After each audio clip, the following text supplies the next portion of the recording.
Good morning. It's the 1st of October and I actually just realized before when I went and looked at my calendar that it's the 1st and I can't believe it's already October. Anyway, it's about 9:30 in the morning. I woke up at 6 o'clock when Steve went to work and have been working on my blog post that's going out today, which is about meal prep.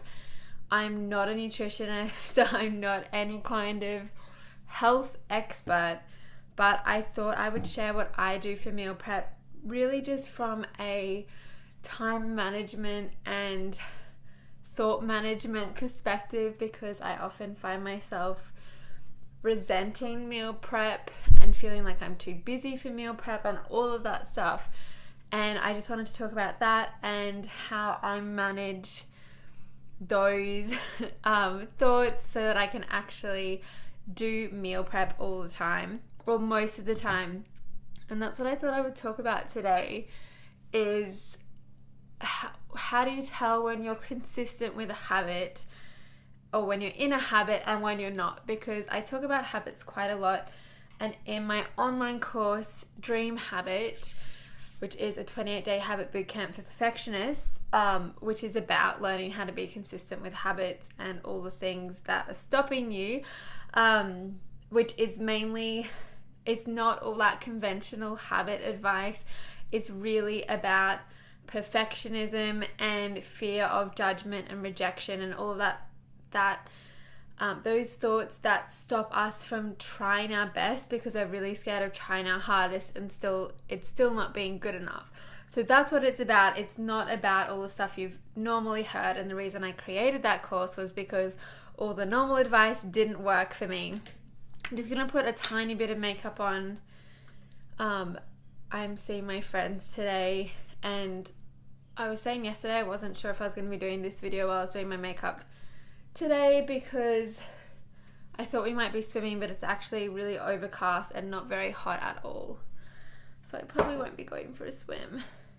I still haven't found my makeup brush. Oh, gotta use this one again. Anyway, so yeah, I thought I would chat about how to tell when you're actually consistent with a habit, because I was doing live workshops for my online course on YouTube Live every week for every student in the course.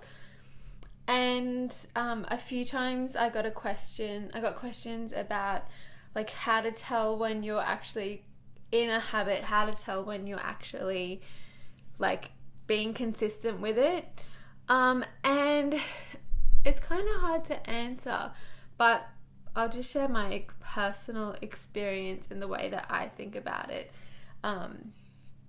So for me, I kind of don't think about let me just think about what I want to say about this. Oh, this brush feels like nice and soft today. I don't have to do something every single day to think of it as a habit, and I think part of the reason I do that is because I find that like when I used to be attached to only thinking things were habits, if I managed to do them every single day, it really kicked in that all or nothing thinking, and I would just find myself being like, oh well, the habit's ruined, I'm going to give up, because that was the fear that I would try my best and it still wouldn't be good enough. So as soon as I skipped a day, which made it in my mind more likely that I wouldn't get the result I want, and that I'd show myself as being not as smart as I want to appear or anything like that. Like this all happens very subconsciously, that I would just give up on it, which obviously doesn't lead me to the result I want. But that's not how perfectionism works. Perfectionism is like, we hold ourselves back because we're really scared of not being good enough. Also, I'm still in my pajamas. This is my, I don't know what it is, a like dressing gown thing from Cotton On Body, and my UQ shirt. UQ was the uni I went to, University of Queensland. For those of you who don't know what that is. Anyway, so yeah, for me, I like to try not to label habits like as ruined or as like, I don't know, I just try to, I don't even know how to describe this. Oh, I should have thought about this before I started filming. For example, my habit of reading at the moment, I've been reading almost every day for 30 minutes. And I've also been doing Brooke Castillo's course, Self-Coaching Scholars, for about 30 minutes every day as well. But I didn't do it yesterday. I didn't do it Friday. And yeah, the last time I did it was on Thursday, and it's Sunday now. But I still relate to it. Like, I still think of it as a habit. And I know that tomorrow morning I'm going to do it. And yeah, I find that just having that, like, not having the expectation that I need to do it every day helps me stay more consistent in the long run. And the thing with a habit is it's not doing it every single day that gets you the result. It's doing it like most of the time over the long term. So if you do it every single day for 2 weeks and give up, that's obviously, like we all know, that's not better than doing it 5 out of 7 days for 6 months. So, or for a year, or for 3 years, or for 5 years. So I really try to not label it as ruined, or like, I just think of it as a habit. I try my best every day to do it. Sometimes life gets in the way. Sometimes it just doesn't happen. And I don't make that mean anything about myself. I don't make it mean anything about my habit, because I just don't want to label it, because then that will like kick in my all or nothing mindset. So I've gotten so much better at this, which is why I made a whole course about it. I couldn't find anyone else talking about this, and I'm a lot more articulate in the course, I promise. Because it's all written out, and I've also got all the live workshops in there as well. Anyway, yeah, I just thought I would chat about this a bit, because a lot of my habits, like meditation as well, I don't do it every single day, but I would still say I'm in the habit of meditating, just because, yeah, it's better to do it 5 out of 7 days, or even 3 out of 7 days, or even 1 out of 7 days, than to not do it at all.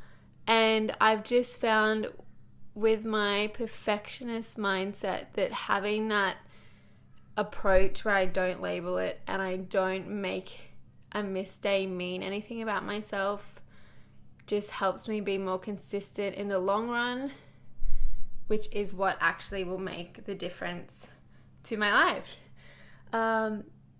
So yeah, that's my thoughts on consistency with habits. Like for exercise, I do that at least 5 times a week, every single week, unless I'm sick, like actually like have a cold or something like that. Not like unless I'm tired. I do it if I'm tired. And I still need to work on getting to bed at the right time, because I have been incredibly tired every single morning this week when I've woken up. But I've just been really committed to still working out. Like, that's such a habit for me, because I know, like, I never regret working out ever. And it just really helps me with my mental health and well-being, and physical health obviously as well. Like, everything about my life is better when I exercise regularly. I'm more productive. Oh my god, I'm having one of those bad eyebrow days. I'm more productive and a happier kind of person when I've exercised. So I really, like, that's probably my most consistent habit, would be that. And then I find as well that if I'm exercising, it's fairly easy to do other things, but healthy eating is the foundation habit for me, which I've spoken about before in other videos, so I won't go into that again here. But yeah, if you're wanting to create a new habit, maybe I would recommend, oh my god, I'm getting really frustrated at my brows. I would definitely recommend watching my video, I'll link it, about stopping all or nothing thinking, because it was only like when I learned all those things that I talk about in that video, which is like how to create effort-based goals and focusing on the process rather than focusing on the result and all of that kind of thing. That's when I started to be really consistent. Doesn't mean like my course and my blog I'm not trying to teach you how to do something 100% of the time. I'm trying to teach you how to do it 80% of the time and be okay with it, because life does get in the way and we often like want to wait until the perfect time, or we only want to do something when the circumstances are perfect. And the thing about life is they will never be perfect. And the reason we want that is because we're scared.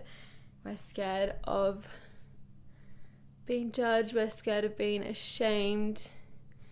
So we hold ourselves back, and it's the most frustrating mindset because we actually create what we're trying to avoid. We create failure and disappointment by trying so hard to avoid it.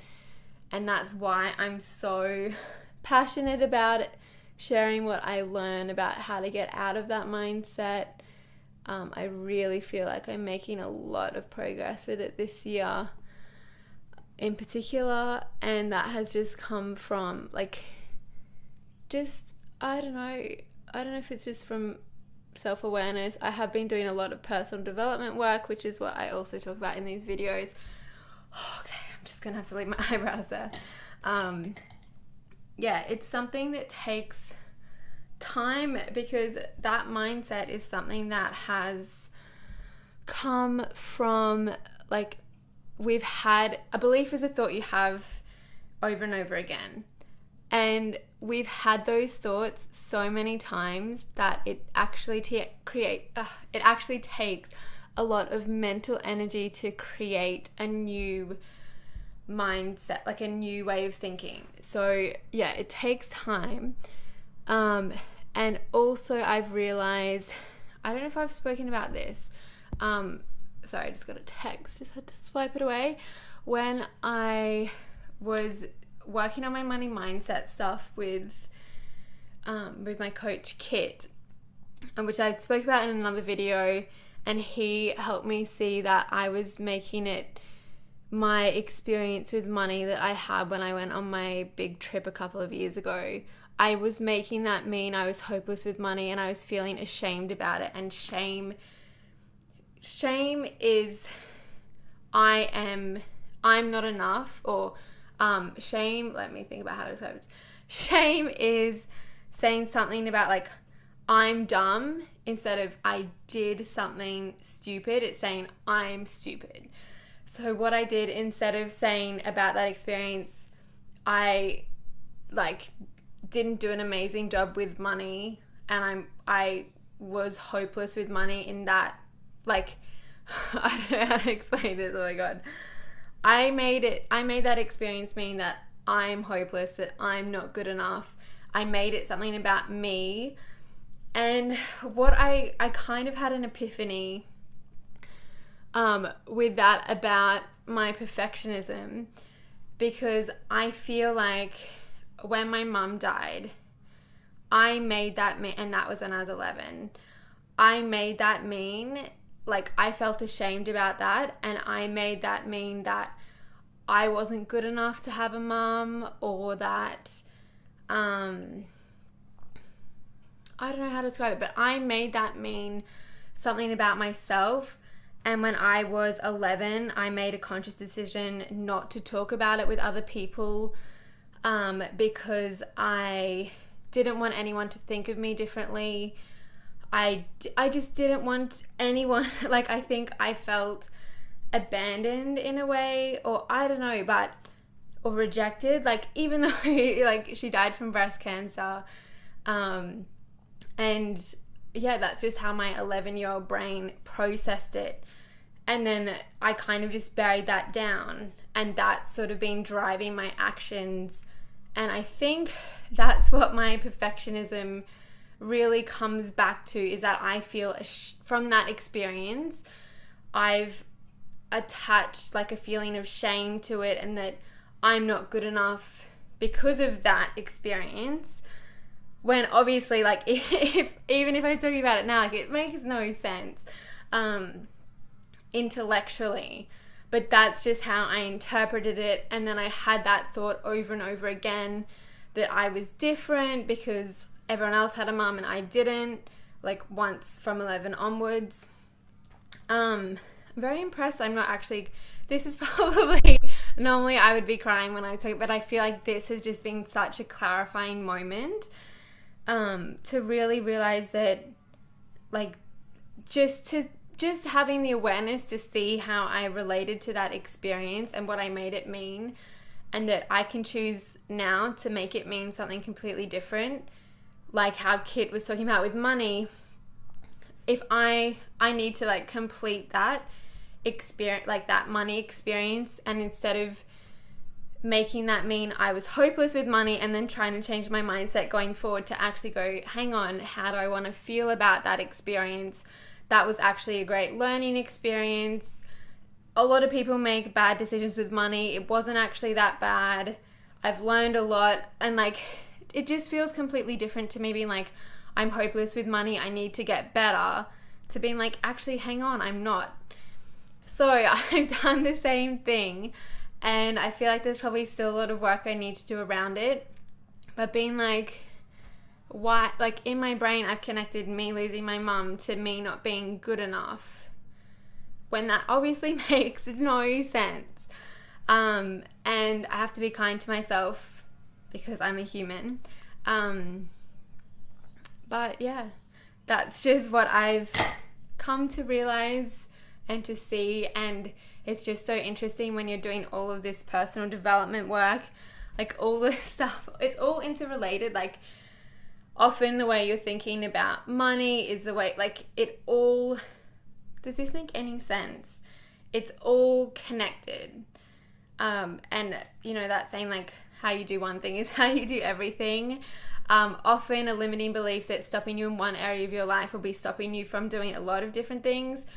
So yeah, I'm really excited to be just growing and learning, and it's now been a month. I think this should be day 30, which is really exciting. So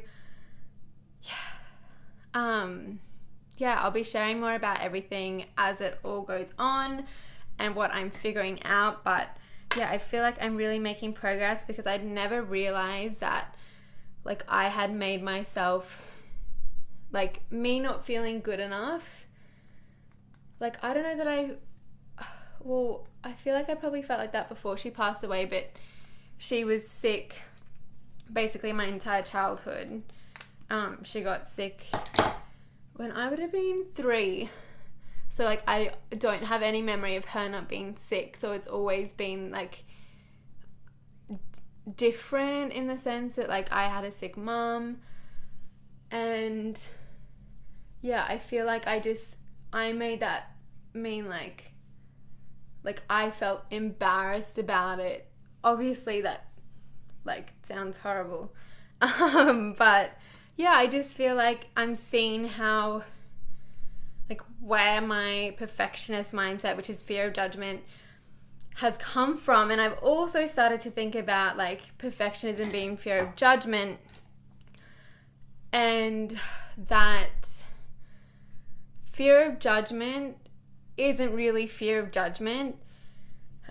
Fear of judgment is really fear of loneliness, I think, because, like, we're not scared of the judgment in and of itself. What we're scared of is judgment, negative judgment that leads to rejection, and rejection leads to loneliness. Or in our minds, that's kind of how it happens. So the ultimate fear is not fear of failure, it's not fear of judgment, it's fear of loneliness. So yeah. Slowly piecing things together. I feel like there's always something new I'm learning about it all. And yeah, you kind of just figure things out when you're ready to figure them out. And yeah, I'm just feeling like like I probably would never be able to say all of this without crying. So I feel like I have actually had like a breakthrough moment in my mind, because whenever I talk about her dying and losing my mum, I would make it mean that like I would, like not consciously, but I would be thinking about like me being rejected or abandoned, or like, I know those words probably don't really fit. I guess abandoned fits more. I don't know. But I'm like actually starting to not think about it that way. And I didn't even have to consciously change those thoughts. Just finally seeing them after, so it's been 15 years since she passed away. After 15 years, I have never seen that that's what I was doing. So yeah, that's what I'm going to talk about today. I was not intending to talk about that stuff, but I really want to share what I've been working on and what I have been learning and realizing and all of that. So yeah, I hope you're having a really good day. Can't believe it's October. Just about to get picked up by my friend Brent, and then we are going to hang out with my other friend Lib. Brent's down from Cairns in Australia and Lib's up from Canberra. So should be a really good day. I was hoping it to be sunny, but it's not at all. So I'm just deciding if I should wear jeans or if it's actually like not that cold to wear jeans. Anyway, that's my dilemma, and I'm going to finish publishing my blog post and sending out the email tonight about the podcast. I still need to get my podcast up onto all the other places besides iTunes and Stitcher. I haven't put it anywhere else yet, so I need to do that. And yeah, and just make some more quotes for my Instagram, which has been going well so far. I'll leave everything below. Yeah, I will see you tomorrow. Bye.